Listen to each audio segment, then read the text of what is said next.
Boy, do we have a story for you today. Tucker Carlson was attacked by demons. We'll talk about it on this episode of the Faith and Power Podcast.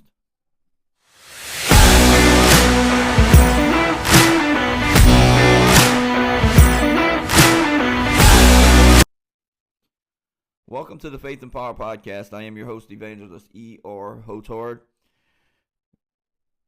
I tell you what, we have a lot going on right now. We just started a church, and it's at 916 Carlisle Street in Rosenberg, Texas. 916 Carlisle Street, Rosenberg, Texas. We had our Bible study last night. We've got our first true Sunday night service coming up on Sunday night, which we are looking forward to. We've got musicians coming in. We're looking forward to seeing what God's going to do. Deliverance we're sending deliverance out to everyone who needs deliverance. If you're willing and wanting to go through deliverance, we're here for you, no matter where you're at.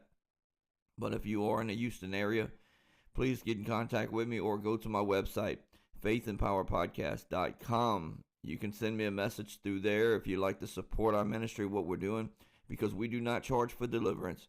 And it takes a lot of time with a lot of people, so it would be much appreciated if you can help and support our ministry at faithandpowerpodcast.com.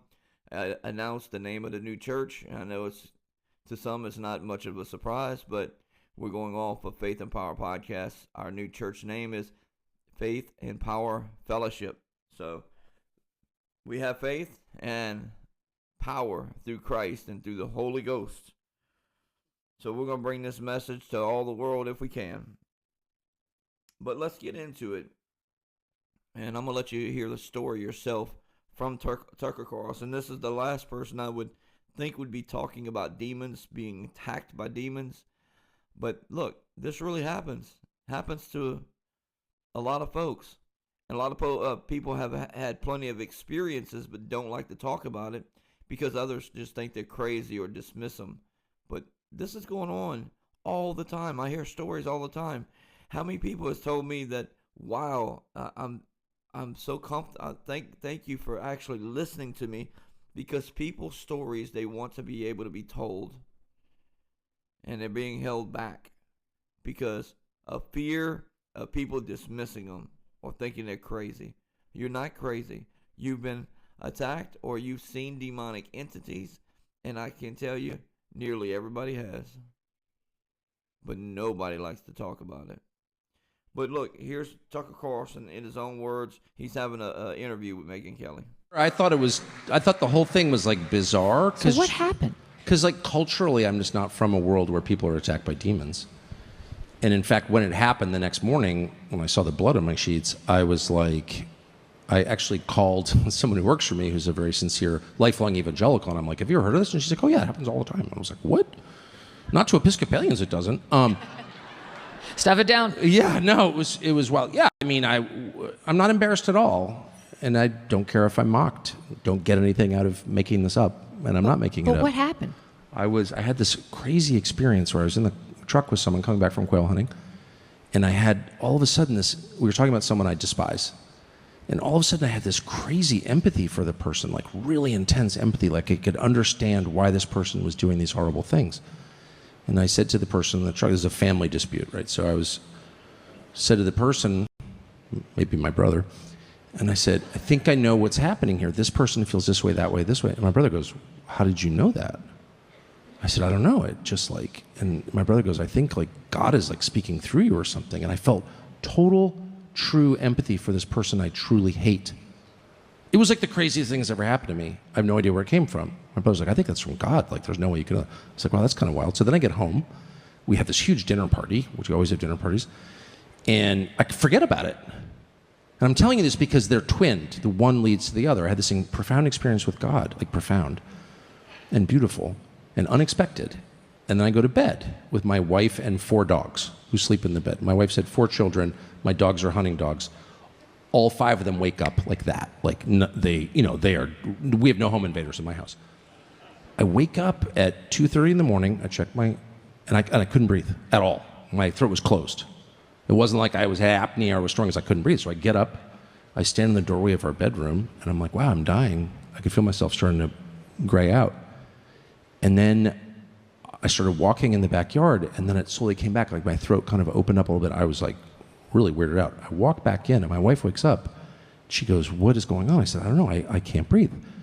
I feel better now." And all of a sudden, I had this horrible pain underneath my arms, like on the side of my chest, like bad. I thought I'd been like ripped with a knife or something. It just was very intense. So I go into the bathroom, I flip on the light, and I have claw marks on both sides. On right and left side on my ribs, and they're bleeding. And they're literally claw marks, 4 on either side. I put my fingers in them, don't fit my fingers, and I sleep on my side. So how could? And by the way, no one woke up. So I show my wife, and she's like, "Oh my gosh." And then I have this like crazy intense desire to read the Bible. So I read the Bible, and I pass out in like 2 minutes, and I wake up, and the next morning I thought, man, did I have a wild dream? And then I see blood in my sheets, and I go in the bathroom, and I have these bloody marks. And my wife goes, "I think you were attacked by some supernatural being." And I was like trying to be logical about it. And I was like, "Yeah, I definitely was." And then I called one of my producers, who's like, "Oh yeah, well, that's pretty common." I was like, "What?"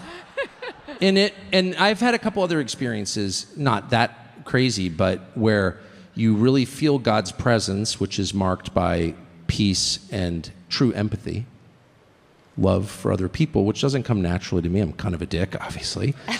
But you know it when God is acting through you, and then they're followed by some wild attack. Like, why? I've had a couple things. It's just like, wow. Anyway, I'm not an expert on this. I'm hardly a theologian.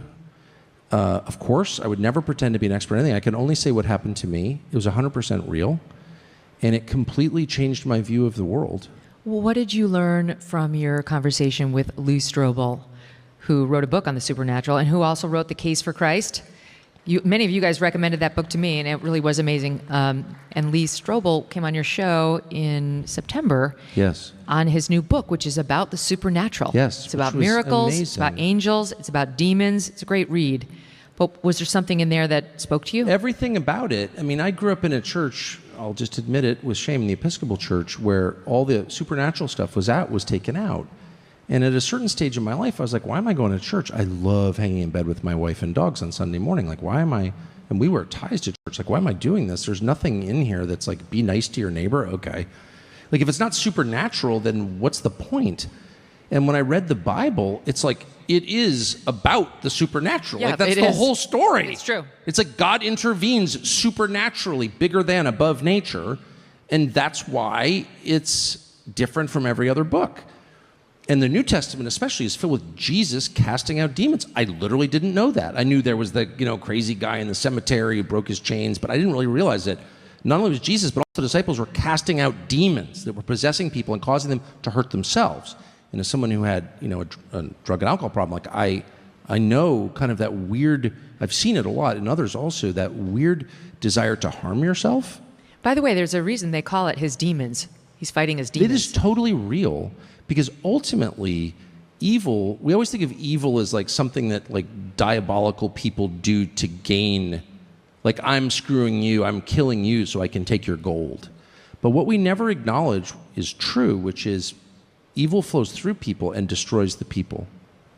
Not just the victims, but also the person through whom it flows. People who are possessed by evil are themselves destroyed every single time. And of course, I've lived a life, so I've seen a lot of that, and now in retrospect, I understand what it was. And so much of what we experience is from outside of ourselves. We are acted upon constantly by the spiritual realm.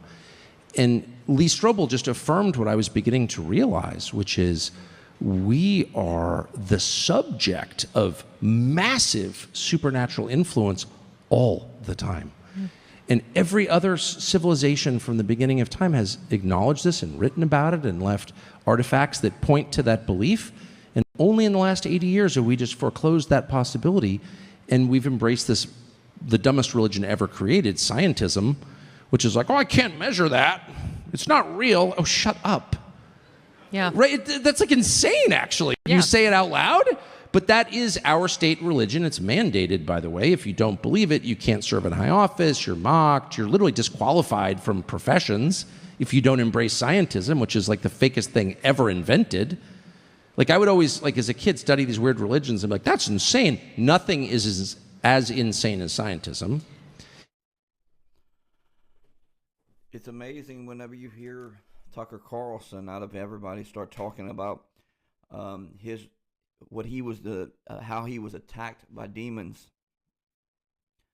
And he's right. Most people want to listen to, go to church and don't want anything to do with the supernatural, but the Bible is completely supernatural.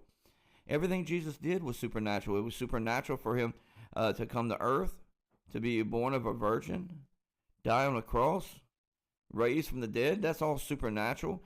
He healed people. He cast out devils everywhere he went. This is all supernatural. And I can't believe it, but yeah, Tucker Carlson is 100% correct.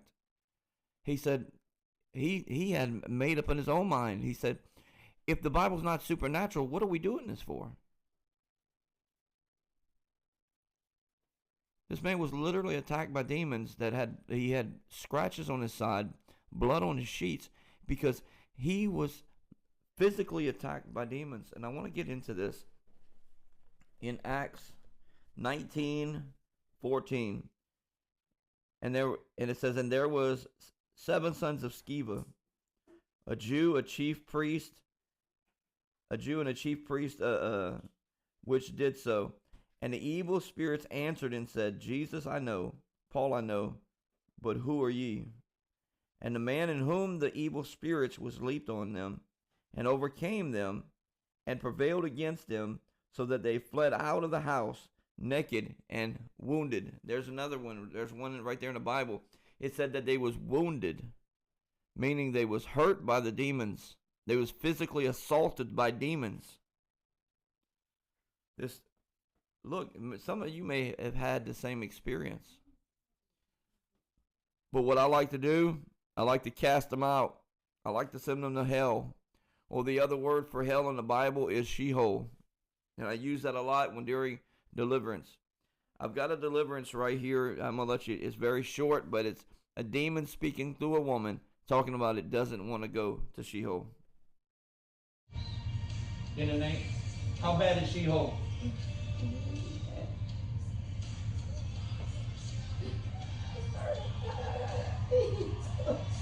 It is torture, isn't it? Oh, it's so bad! He's stuck in there! There's no light! No light at all because God's not there. Because God is the light. Please don't make it go, please don't make it go, please don't make it go.